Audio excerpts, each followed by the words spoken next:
La Coupe du Monde n'a même pas encore vraiment commencé, et pourtant les polémiques s'accumulent déjà. Pendant des années, la FIFA nous a vendu cette édition 2026 comme la plus grande Coupe du Monde de l'histoire. 48 équipes, 3 pays organisateurs, des stades gigantesques, des records d'affluence annoncés. Mais aujourd'hui, une question commence à émerger. Et si cette Coupe du Monde était déjà en train de dérailler?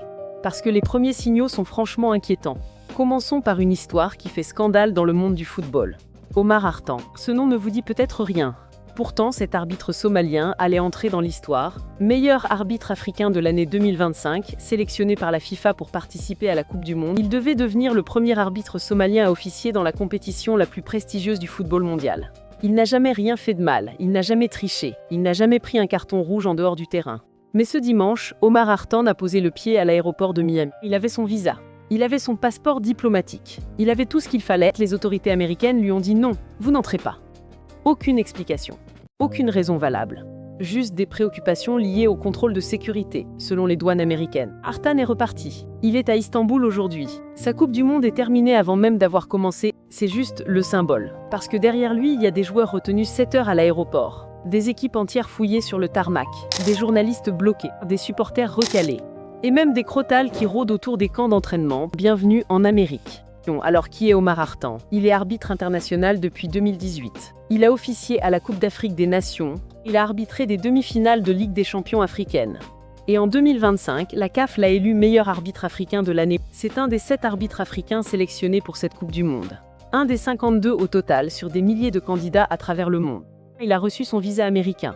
Il a pris l'avion depuis Istanbul où il réside. Il est arrivé à Miami samedi, 5 jours avant le début du tournoi. Les agents des douanes l'ont emmené dans une salle.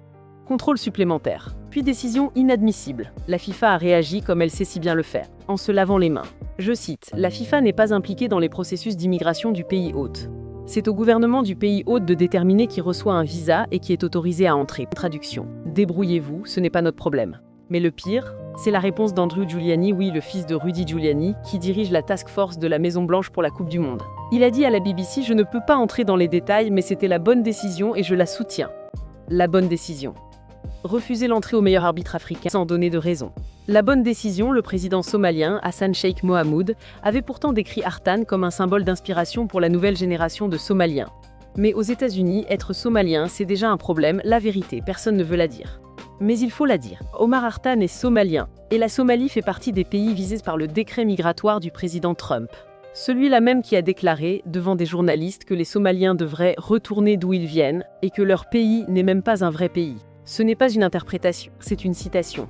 Le président des États-Unis a traité des êtres humains de déchets. Et ce n'est pas un cas isolé. Le même sort a frappé d'autres nations africaines, le Sénégal par exemple. L'équipe nationale a été prise en charge dès sa descente d'avion. Sur le tarmac, des fouilles systématiques, des contrôles aux détecteurs de métaux. Les joueurs, des stars internationales, ont été traités comme des suspects. Le milieu de terrain suisse d'origine camerounaise Bril Ambolo s'est vu refuser son visa d'entrée. La Suisse a dû faire appel pour qu'il soit finalement accepté. L'Irak, l'attaquant Aymen Hussein a été retenu et interrogé pendant 7 heures à l'aéroport de Chicago. L'Iran, plusieurs membres de l'encadrement se sont vus refuser leur visa à la dernière minute. L'équipe a dû délocaliser son camp d'entraînement au Mexique. Ce n'est pas du hasard. Ce n'est pas un excès de zèle. C'est une politique. Une politique qui dit que tous les pays ne se valent pas. Que tous les êtres humains ne méritent pas le même respect. Mais les joueurs et les arbitres ne sont que la partie émergée de l'iceberg. Les journalistes aussi sont ciblés. L'Association internationale de la presse sportive, AIPES, a écrit à la FIFA. Son président, Gianni Merlo, dénonce « De nombreux journalistes iraniens et africains se sont vus refuser leur visa d'entrée. Et il y a un détail qui fait froid dans le dos, certains n'ont obtenu qu'un visa à entrée unique. » Ça veut dire quoi? Qu'ils peuvent entrer une fois. Mais s'ils doivent se rendre au Canada ou au Mexique pour suivre un match, puisque le tournoi se joue dans 3 pays, ils ne pourront pas revenir aux États-Unis. Les supporters aussi sont touchés. La Côte d'Ivoire, la Jordanie, le Sénégal, l'Irak, des dizaines, peut-être des centaines de fans se sont vus refuser leur visa, sans raison, sans explication.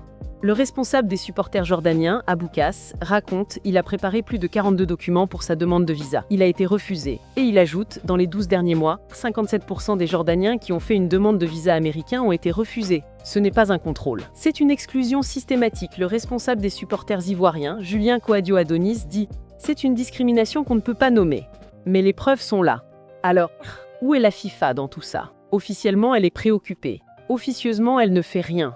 Parce qu'elle ne peut rien faire. Parce qu'elle a signé un contrat avec les États-Unis. Parce que l'argent américain, les droits TV et sponsors, est trop important pour qu'elle se permette de froisser Washington. La réponse de la FIFA à l'affaire Artan est édifiante. Je la relis. La FIFA n'est pas impliquée dans les processus d'immigration du pays hôte. C'est techniquement vrai, mais c'est moralement indéfendable. La FIFA a choisi les États-Unis comme pays hôte. La FIFA a encaissé des milliards de dollars. La FIFA a promis une Coupe du Monde pour tous, ouverte et inclusive. Et aujourd'hui, elle regarde ailleurs pendant que des arbitres, des joueurs, des journalistes et des supporters sont exclus sur des critères raciaux et géopolitiques.